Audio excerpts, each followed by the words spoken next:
ನಮಸ್ಕಾರ ಸ್ನೇಹಿತರೆ. ಇಂಗ್ಲೆಂಡ್ ವಿರುದ್ಧದ ಮೂರನೇ ಟೆಸ್ಟ್ ಪಂದ್ಯಕ್ಕಾಗಿ ತಂಡದಲ್ಲಿ 4 ದೊಡ್ಡ ಬದಲಾವಣೆ ಮಾಡಿದ ಬಿಸಿಸಿಐ. 2 ಯುವ ಆಟಗಾರರು ಮಾಡಲಿದ್ದಾರೆ ಪಾದಾರ್ಪಣೆ. 4 ಸ್ಟಾರ್ ಆಟಗಾರರು ತಂಡದಿಂದ ಔಟ್. ಹಾಗಾದರೆ ಸುದ್ದಿಯ ಸಂಪೂರ್ಣ ಮಾಹಿತಿ ಏನು ಮತ್ತು ಮೂರನೇ ಟೆಸ್ಟ್ ಪಂದ್ಯಕ್ಕಾಗಿ ಟೀಮ್ ಇಂಡಿಯಾವು ಮಾಡಿಕೊಂಡಿರುವ ಆ 4 ದೊಡ್ಡ ಬದಲಾವಣೆಗಳು ಯಾವುವು ಗೊತ್ತಾ? ಇದರೆಲ್ಲದರ ಬಗ್ಗೆ ಇವತ್ತಿನ ಈ ಒಂದು ವಿಡಿಯೋದಲ್ಲಿ ಸಂಪೂರ್ಣವಾಗಿ ತಿಳಿಸ್ಕೊಡ್ತಾ ಹೋಗ್ತೀನಿ. ಸೊ ಹಾಗಾಗಿ ದಯವಿಟ್ಟು ಈ ವಿಡಿಯೋವನ್ನ ಕೊನೆವರೆಗೂ ನೋಡಿ ಸ್ನೇಹಿತರೆ. ಅದಕ್ಕಿಂತ ಮುಂಚೆ ನೀವು ಕೂಡ ಟೀಮ್ ಇಂಡಿಯಾದ ಅಭಿಮಾನಿಗಳಲ್ಲಿ ಒಬ್ಬರಾಗಿ ಈ ವಿಡಿಯೋವನ್ನ ನೋಡುತ್ತಿದ್ದರೆ ತಪ್ಪದೆ ಈ ಕೂಡಲೇ ಈ ವಿಡಿಯೋಗೊಂದು ಲೈಕ್ ಮಾಡಿ. ಅದೇ ರೀತಿ ಭಾರತ ಹಾಗೂ ಇಂಗ್ಲೆಂಡ್ ನಡುವಿನ ಮೂರನೇ ಟೆಸ್ಟ್ ಪಂದ್ಯವನ್ನ ಯಾರು ಗೆಲ್ಲಬಹುದು ಎನ್ನುವ ನಿಮ್ಮ ಅನಿಸಿಕೆ ಹಾಗೂ ಅಭಿಪ್ರಾಯಗಳನ್ನ ತಪ್ಪದೆ ಕಾಮೆಂಟ್ ಮಾಡುವ ಮೂಲಕ ತಪ್ಪದೆ ತಿಳಿಸಿ. ಹೌದು ಸ್ನೇಹಿತರೆ, ಇಂಗ್ಲೆಂಡ್ ವಿರುದ್ಧದ ಕೊನೆಯ 3 ಟೆಸ್ಟ್ ಪಂದ್ಯಗಳಿಗಾಗಿ ಬಿಸಿಸಿ ಈಗಾಗಲೇ ತಂಡವನ್ನ ಘೋಷಿಸಿದೆ. ಟೆಸ್ಟ್ ಸರಣಿಯಿಂದ ಟೀಮ್ ಇಂಡಿಯಾದ ಸ್ಟಾರ್ ಆಟಗಾರರಾದ ವಿರಾಟ್ ಕೊಹ್ಲಿ ರವರು ಹೊರಬಿದ್ದಿದ್ದಾರೆ ಸ್ನೇಹಿತರೆ. ಇದೀಗ ಭಾರತ ಹಾಗೂ ಇಂಗ್ಲೆಂಡ್ ನಡುವಿನ ಮೂರನೇ ಟೆಸ್ಟ್ ಪಂದ್ಯಕ್ಕಾಗಿ ಟೀಮ್ ಇಂಡಿಯಾವು ತನ್ನ ಪ್ಲೇಯಿಂಗ್ 11 ನಲ್ಲಿ 4 ದೊಡ್ಡ ಬದಲಾವಣೆಗಳನ್ನ ಮಾಡಿಕೊಳ್ಳಲಿದೆ ಅಂತ ಹೇಳಬಹುದು. ಅಂದಹಾಗೆ ಭಾರತ ಹಾಗೂ ಇಂಗ್ಲೆಂಡ್ ನಡುವಿನ ಮೂರನೇ ಟೆಸ್ಟ್ ಪಂದ್ಯವು ಇದೇ ಫೆಬ್ರವರಿ 15ರಿಂದ ಅಂದ್ರೆ ಬರುವ ಗುರುವಾರದಿಂದ ಆರಂಭಗೊಳ್ಳಲಿದೆ ಸ್ನೇಹಿತರೆ. ಭಾರತ ಹಾಗೂ ಇಂಗ್ಲೆಂಡ್ ನಡುವಿನ ಮೂರನೇ ಟೆಸ್ಟ್ ಪಂದ್ಯವು ಗುಜರಾತ್ನಲ್ಲಿರುವ ರಾಜ್ಕೋಟ್ನ ಸೌರಾಷ್ಟ್ರ ಕ್ರಿಕೆಟ್ ಅಸೋಸಿಯೇಷನ್ ಸ್ಟೇಡಿಯಂನಲ್ಲಿ ನಡೆಯಲಿದೆ ಸ್ನೇಹಿತರೆ.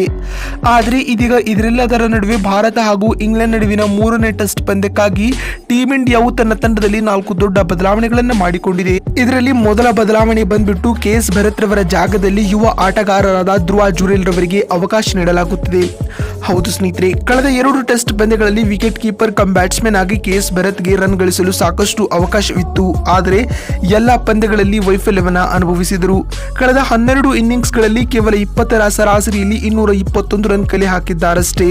ಇದರಲ್ಲಿ 44 ರನ್ ಅವರ ವೈಯಕ್ತಿಕ ಗರಿಷ್ಠ ಸ್ಕೋರ್. ಇನ್ನು 2ನೇ ಟೆಸ್ಟ್ ಪಂದ್ಯದಲ್ಲಿ ವಿಕೆಟ್ ಕೀಪಿಂಗ್ ವಿಚಾರದಲ್ಲಿಯೂ ಭರತ್ ರವರ ಬಗ್ಗೆ ಪರಿಣತರಿಂದ ಒಳ್ಳೆಯ ಅಭಿಪ್ರಾಯಗಳು ಮೂಡಿ ಬಂದಿಲ್ಲ.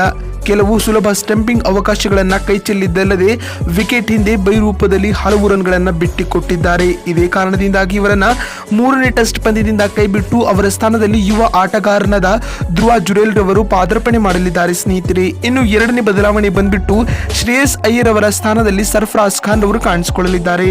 ನಿಮಗೆಲ್ಲ ತಿಳಿದಿರುವಂತೆ ಇಂಗ್ಲೆಂಡ್ ವಿರುದ್ಧದ ಕೊನೆಯ 3 ಟೆಸ್ಟ್ ಪಂದ್ಯಗಳಿಂದ ಶ್ರೇಯಸ್ ಅಯ್ಯರ್ ಅವರು ಹೊರಬಿದ್ದಿದ್ದಾರೆ. ಹೀಗಾಗಿ ಅವರ ಅನುಪಸ್ಥಿತಿಯಲ್ಲಿ ಟೀಮ್ ಇಂಡಿಯಾ ತಂಡದ ಪರ 4ನೇ ಕ್ರಮಾಂಕದಲ್ಲಿ ಯುವ ಆಟಗಾರರಾದ ಸರ್ಫರಾಜ್ ಖಾನ್ ಅವರು ಕಾಣಿಸಿಕೊಳ್ಳಲಿದ್ದಾರೆ ಸ್ನೇಹಿತರೆ. ಇನ್ನು 3ನೇ ಬದಲಾವಣೆ ಬಂದ್ಬಿಟ್ಟು ಸ್ಟಾರ್ ಆಲ್ರೌಂಡರ್ ಆದ ಅಕ್ಷರ್ ಪಟೇಲ್ ರವರನ್ನ 3ನೇ ಟೆಸ್ಟ್ ಪಂದ್ಯದಿಂದ ಕೈಬಿಟ್ಟು ಅವರ ಸ್ಥಾನದಲ್ಲಿ ವಾಷಿಂಗ್ಟನ್ ಸುಂದರ್ ಅವರಿಗೆ ಅವಕಾಶ ನೀಡಲಾಗುತ್ತದೆ ಸ್ನೇಹಿತರೆ. ಇನ್ನು 4ನೇ ಬದಲಾವಣೆ ಬಗ್ಗೆ ಮಾತನಾಡುವುದಾದ್ರೆ ಮುಖೇಶ್ ಕುಮಾರ್ ಅವರನ್ನ ತಂಡದಿಂದ ಹೊರಗಿಟ್ಟು ಅವರ ಸ್ಥಾನದಲ್ಲಿ ಮೊಹಮ್ಮದ್ ಸಿರಾಜ್ ರವರನ್ನ ಆಡಿಸಲಾಗುತ್ತದೆ.